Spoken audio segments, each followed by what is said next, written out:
Hello friends, आज हम आ रहे हैं आपके लिए प्रिंसिपल ऑफ मैनेजमेंट के लिए। इससे पिछले लेक्चर में मैंने आपको डिस्कस किया था कि प्रिंसिपल ऑफ मैनेजमेंट है क्या। क्योंकि अगर आप बात कर रहे हैं मैनेजमेंट को पढ़ने की, तो जो मैंने फर्स्ट लेक्चर में आपको डिस्कस किया कि मैनेजमेंट, तो मैनेजमेंट के प्रिंसिपल्स को अंडरस्टैंड करना उससे भी ज्यादा जरूरी है। इससे पिछले लेक्चर में मैंने आपको प्रिंसिपल्स बताए थे कि प्रिंसिपल होते क्या हैं, उनके नेचर क्या हैं। इसके अलावा मैंने जो एक टॉपिक और लिया था वो था जो हमारे हेनरी फेयोल, दो राइटर हैं, दो बड़े राइटर हैं हमारे पास मैनेजमेंट के प्रिंसिपल्स के लिए, जिन्होंने अपने अपनी प्रिंसिपल्स यहां पर हमें बताए। तो ना सबसे पहला नाम था हेनरी फेयोल का, इसलिए उनको हम कहते हैं फादर ऑफ मैनेजमेंट। अब इसके बाद जो नेक्स्ट हैं उनका जो एडवांस, हम ये भी कह सकते हैं उनसे एडवांस वर्जन आया, क्योंकि उन्होंने जो कहा उससे थोड़ा सा एडवांस उन्होंने जो रूल्स बनाए। रूल्स क्या, उन्होंने बेसिकली प्रिंसिपल्स दिए हेनरी फेयोल ने, और उन प्रिंसिपल्स में जनरली जो वो डिस्कस करते थे वो मैनेजमेंट के बारे में डिस्कस करते थे। लेकिन जो एफ.डब्ल्यू. टेलर हैं, एफ.डब्ल्यू.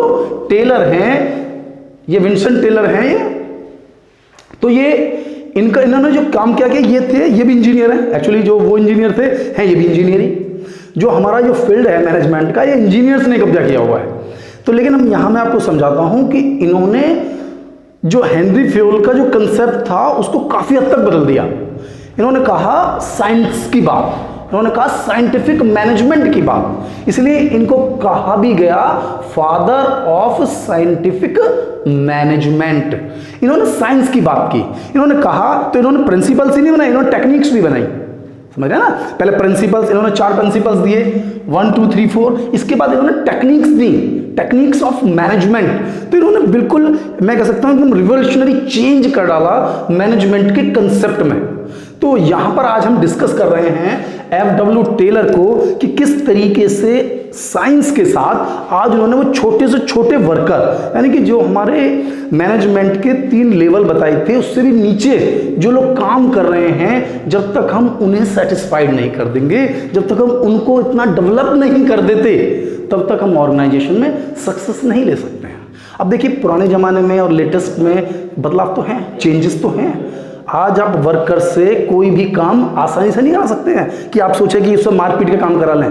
पहले परिस्थितियां कुछ और थी। तो जो डिफरेंट राइटर्स थे उन्होंने भी अपनी थ्योरीज को बदला। एक मैकग्रे, उन्होंने 2 थ्योरी दी, पहले एक्स थ्योरी दी, फिर वाई थ्योरी दी। एक्स थ्योरी उन्होंने बिल्कुल ओल्ड कंसेप्ट पे दी, ट्रेडिशनल कंसेप्ट पे दी कि पुराने जमाने में जैसे होता था, वर्कर से लड़ झगड़ कर काम को कराना है, डांट कर, जबरदस्ती।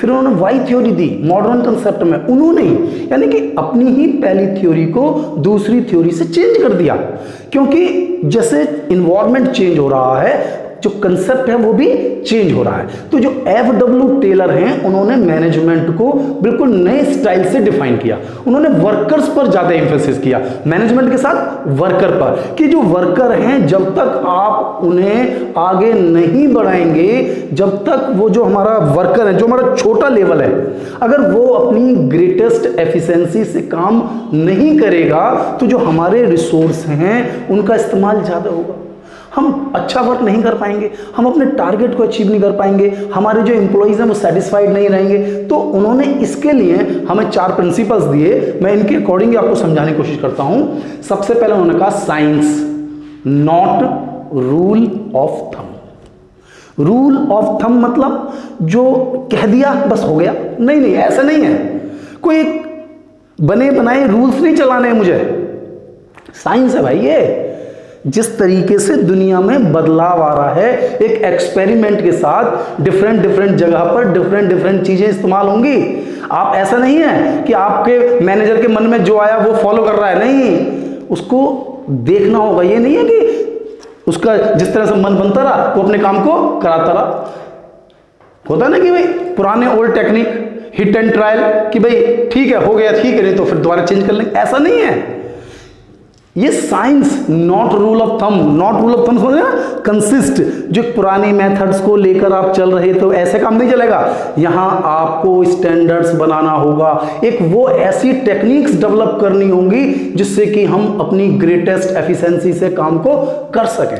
वो मोशंस, वो फीचर्स तैयार करने होंगे, अपने एम्प्लॉइज के बीच में आपको जाना होगा, यानी कि वो रूल्स वो फॉलो करना पड़ेगा जो कि प्रेजेंट सिनेरियो में इस्तेमाल हो सकते हैं, यानी साइंटिफिकली जो प्रूव हो, जो हमारी एफिशिएंसी को बढ़ाएं, यानी स्टैंडर्ड डेवलप करो।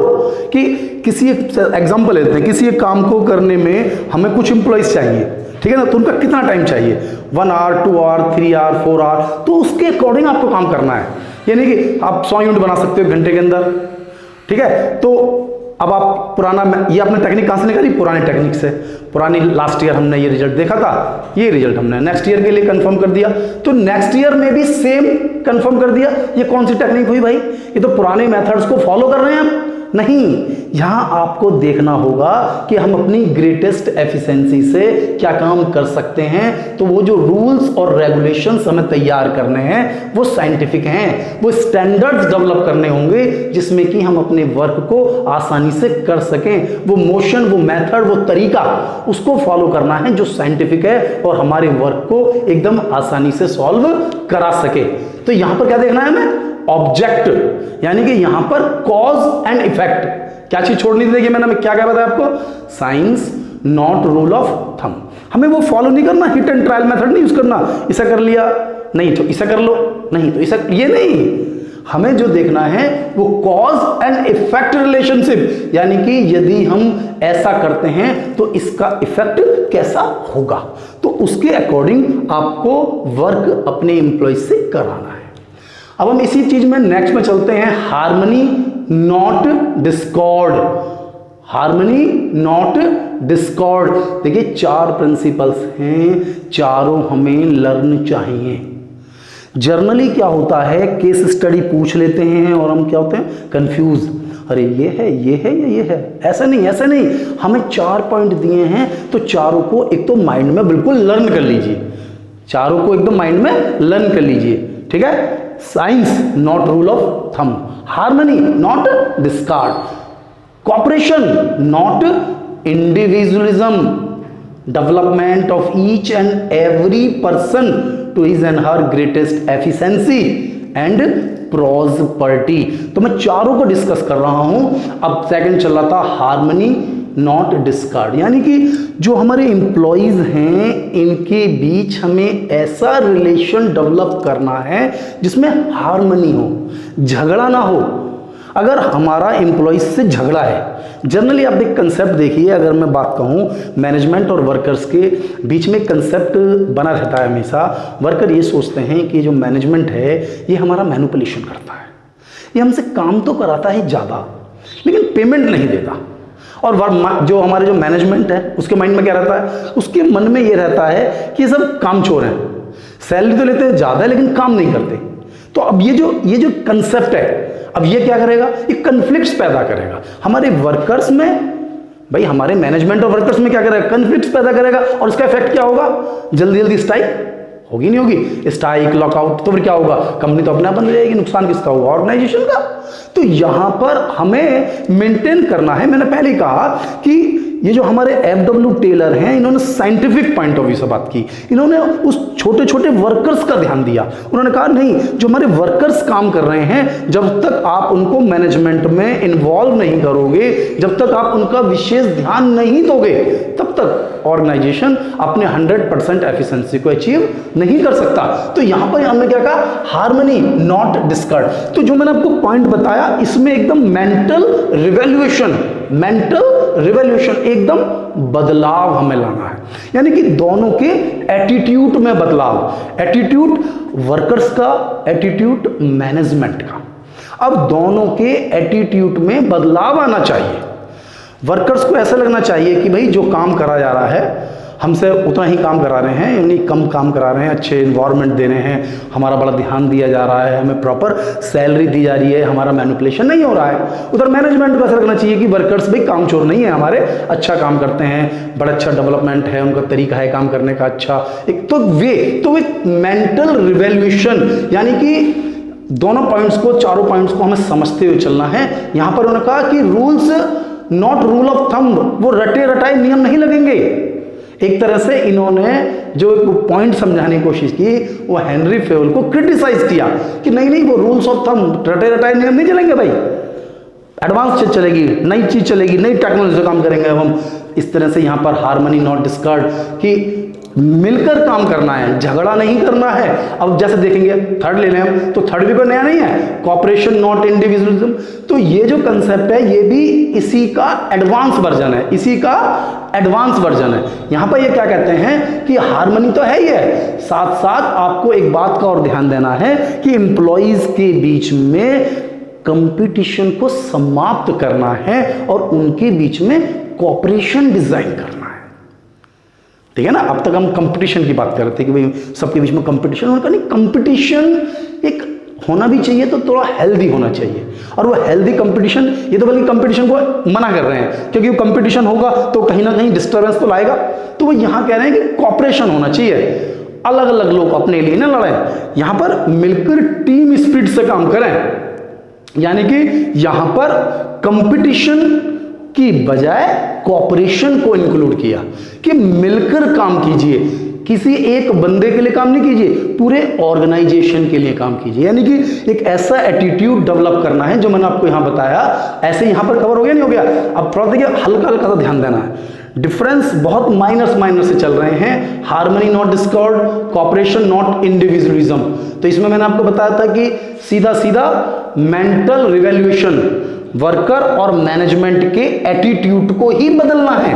दूसरा है कॉपरेशन नॉट इंडिविजुअलिज्म, एक ऐसी फीलिंग एम्प्लॉइज के आपस में, पहले मैनेजमेंट और अब यहां पर क्या हम बता रहे थे कि कॉपरेशन नॉट इंडिविजुअलिज्म में कि जो कंपटीशन है उसे समाप्त करना है, बल्कि क्या लाना है, कॉपरेशन, कि भाई मिलकर काम करना है, मिलकर काम करेंगे, टीम में काम करेंगे, सब बढ़िया काम करेंगे तो हम जल्दी से सक्सेस हो जाएंगे और हम अपने जो हम बिजनेस अर्न कर रहा है प्रॉफिट, उसका एक शेयर अपने एम्प्लॉइज को दे, जिससे कि उन्हें काम करने में मजा आए और वो हमारे लिए हमेशा काम करते रहे। इसके अलावा आप जो इसके अंदर एक चीज और ध्यान देनी है, कॉपरेशन नॉट इंडिविजुअलिज्म में, इसमें ये भी है कि जो हम कोई डिसीजन लेते हैं, कौन डिसीजन ले रहे हैं, मैनेजमेंट।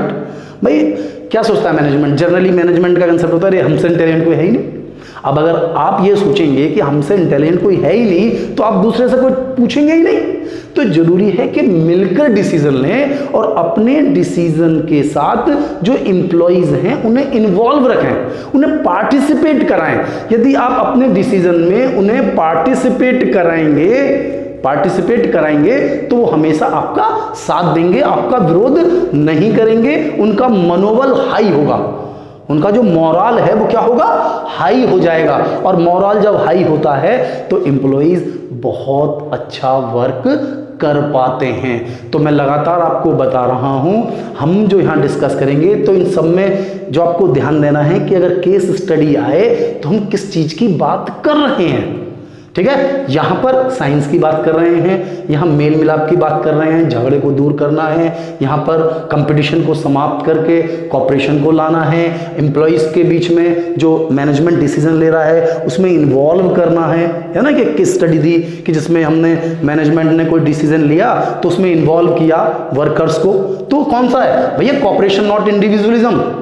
इसके बाद है development of each and every person, यानी कि यहां पर हमें उस एम्प्लॉय, यानी हर छोटे से छोटे एम्प्लॉय, मैनेजमेंट तो टॉप पे है ही है, से लेकर नीचे जो छोटे से छोटा वर्कर काम कर रहा है उसमें हर पर्सन को ग्रेटेस्ट एफिशिएंसी एंड प्रॉस्पेरिटी तक, यानी कि उसकी एफिशिएंसी को 100% ले जाना है। अब उसकी 100% ले जाने के लिए उसको ट्रेनिंग देनी है, उसको डेवलपमेंट देना है, समय समय पर उसको गाइडलाइंस देनी है, उसे बताना है कि क्या तरीका सही है। यानी कि स्पेशलाइज्ड, जैसे हमने एक टॉपिक पर ना स्पेशलाइज के वर्क को डिवाइड कर दिया, तो स्पेशलाइज जब हम किसी को एक स्पेशलाइज्ड वर्क करने के लिए देंगे, उसे उस काम में ट्रेन करेंगे, कोचिंग देंगे, ट्रेनिंग का पूरा कंसेप्ट उठाएंगे, तो क्या होगा, उसका मोरल बूस्टअप होगा, वो बहुत अच्छे तरीके से काम करेगा, तो अपनी ग्रेटेस्ट एफिशिएंसी तक पहुंच जाएगा। यानी कि ठीक है, हर बंदे में कुछ ना कुछ काम करने की क्वालिटी होती है। ये देखिए बचपन से ही आजकल का जो मॉडर्न सिनेरियो है, पढ़े लिखे माँ बाप हैं, स्कूल्स अच्छे चलने लगे हैं, प्राइवेट स्कूलों में अधिकतर बच्चे पढ़ रहे हैं, सब कंसेप्ट है, तो उनमें एक नया डेवलपमेंट तो आ रहा है। आज ऐसा नहीं है कि पेरेंट्स एकदम बर्डन लगा के चलते हैं, आज बदलाव है। आज कहते हैं बच्चों से, बेटा तुम्हारा क्या मन है, तुम क्या करना चाहते हो, किस तरीके से तुम्हारी इच्छा है, तो सब चीज़ें पूछते हैं ना तुम्हारी। तो यहाँ पर क्या है कि मैं आपको जो बताना चाहता हूँ कि जो हमारे जो वर्कर जिस काम को पसंद करते हैं, जिस काम को वो पसंद करें, वो जिस काम में परफेक्ट हैं, वो जिस काम को कर सकते हैं बहुत अच्छे तरीके से, हम उनसे वो वाला काम कराते हैं। अब वो वाला काम कराते हैं भाई, ट्रेन किया, उनकी कैपेसिटी के अकॉर्डिंग उन्हें काम दिया, तो उस काम में एकदम परफेक्ट हो गए। अब काम में परफेक्ट हो गए तो क्या हो गया, उनकी एफिशिएंसी 100% बढ़ गई। अब आप खुद सोचिए, एक बिजनेस में यदि कोई एम्प्लॉई बहुत अच्छा काम करे तो क्या होगा भाई, अच्छा प्रोडक्शन कर रहा होगा, अच्छे तरह से मिल रहा होगा, उसके मोरल बूस्टअप होगा, तो उसको सैलरी भी ज़्यादा मिलेगी, उसको अलाउंसेस भी ज़्यादा मिलेंगे। भाई ऑर्गेनाइजेशन ज़्यादा कमाएगा, ऑर्गेनाइजेशन ज़्यादा कमाएगा। मैं लगातार कह रहा हूँ भाई, एफडब्ल्यू टेलर लगातार कह रहे हैं कि आप एक शेयर अपने एम्प्लॉयज़ को भी दीजिए, और जब एम्प्लॉयज़ को मिलेगा और वो अच्छा काम कर रहे हैं, डेवलपमेंट कर रहे हैं, उन्हें मजा आ रहा है, तो वो हमेशा अच्छा काम करते रहेंगे। उसका इफेक्ट किसी सीधा क्या होगा, ज़्यादा प्रोडक्शन होगा, स्टैंडर्डाइज प्रोडक्शन होगा, अच्छी क्वालिटी का प्रोडक्शन होगा, और उससे ऑर्गेनाइजेशन को फायदा होगा और सीधा एम्प्लॉयज़ को फायदा होगा। तो अब ध्यान देना है कि मैं ये 4 पॉइंट बता रहा हूँ, इन चारों को अलग अलग माइंड में कैसे कैसे आपको ध्यान में देना है, क्योंकि इन पर केस स्टडी आनी है और इन फ्यूचर मैं आपको इसमें केस स्टडी ही एक्सप्लेन कराऊंगा। जैसे मैंने पहले चैप्टर में केस स्टडी पढ़ाई, इसमें भी मैं आपको केस स्टडी डिस्कस करूंगा। तो यहाँ पर आपको ध्यान दीजिए कि आपको ये वीडियो मेरी कैसी लगी, इस बारे में आप मुझे बताएं। लाइक करें, शेयर करें, सब्सक्राइब करें, और सबसे ज़्यादा जो जरूरी चीज़ है कि आप बेल आइकन को लगातार प्रेस करें, जिससे कि आपको मेरी लेटेस्ट वीडियो और नई वीडियो आपको लगातार मिलती रहें। Thank you.